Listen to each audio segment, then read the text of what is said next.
কি বলতে চেয়েছো, কি করতে চেয়েছো, আর কি কি করেছো সব আমার বোঝা হয়ে গেছে। আমার স্পষ্ট কথা, তুমি আর এখন থেকে আমার মেয়ের সঙ্গে মিশবে না। আর তোমাদের মতো ছেলেদের সঙ্গে মিশে মিশেই আমার মেয়েটা এমন হয়েছে।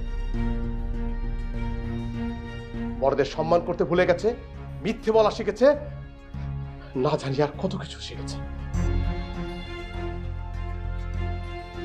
তুমি থামবে? ও তো নিজের ভুল বুঝতে পেরে সরি বলছে। ও সরি বললে সবকিছু মাফ হয়ে গেল?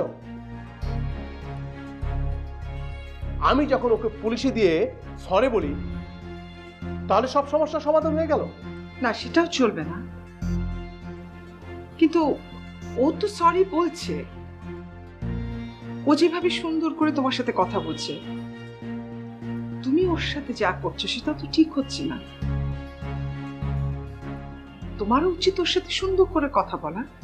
একদম উত্তেজিত হওয়ার তো কিছু দেখছি না। একটু বুঝিয়ে বলো। কোনো লাভ হবে না, কোনো লাভ হবে না।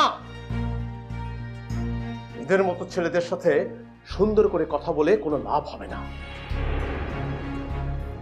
আর লাভ থাকলেও আমি ওর মতো ছেলেদের সঙ্গে সুন্দর করে কথা বলার প্রয়োজন বোধ করছি না।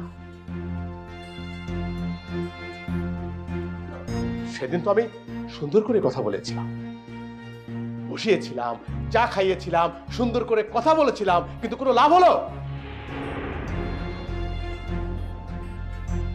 এখন এসেছে সরি বলতে। প্লিজ আঙ্কেল, আপনি আমাকে আরেকবার। আমি তোমার কোনো কথা শুনতে চাই না। সরি বলতে এসেছো, সরি বলেছো, আমাকে ধন্য করেছো, যাও বিদায় হও। আর একটা কথা, আমি আমার মেয়েকে বলে দেবো ও যাতে তোমার 300 হাতের মধ্যে না যায়। আর তোমাকে বলে দিচ্ছি, আমার মেয়ের ত্রিসীমানার মধ্যে যেন তোমাকে না যায়। Get out.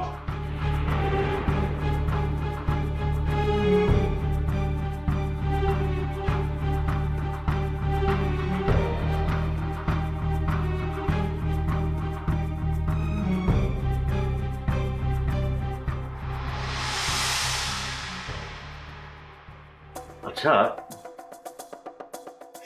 আমাকে একটু করে ভালো করে দেখো তো, মানে এই পোশাকে আমাকে খুব বেমানান লাগছে। বেমানান লাগবে কেন? আপনাকে দারুণ লাগে।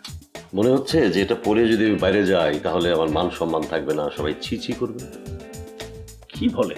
তা কেন হবে? মানে এখানে তো এইরকম ভাবে এসব কেউ পড়ে না, তাই এসব পরে যদি আমি বাইরে যাই তা কোনো ক্ষতি আছে? ক্ষতি থাকবে কেন? আপনার যেটা পড়তে ভালো লাগবে আপনি তো সেটাই পড়বেন। আরে আমারও তো সেটাই কথা। আমি তো আর এখানে স্কুল কলেজে পড়তে আসিনি যে আমাকে ইউনিফর্ম পরে ঘুরে বেড়াতে হবে। কেন হঠাৎ জামা নিয়ে আবার কি হলো আপনার? আর বলো না, আমার মেয়েটা মীরা, ওর ধারণা আমি এইসব পোশাকে বাইরে গেলে লোকে আমাকে খারাপ ভাববে, হাসবে। সেটা আপনি বাইরে গেলেই টের পাবেন। আপনি দেখবেন মানুষ কিভাবে আপনাকে ট্রিট করছে।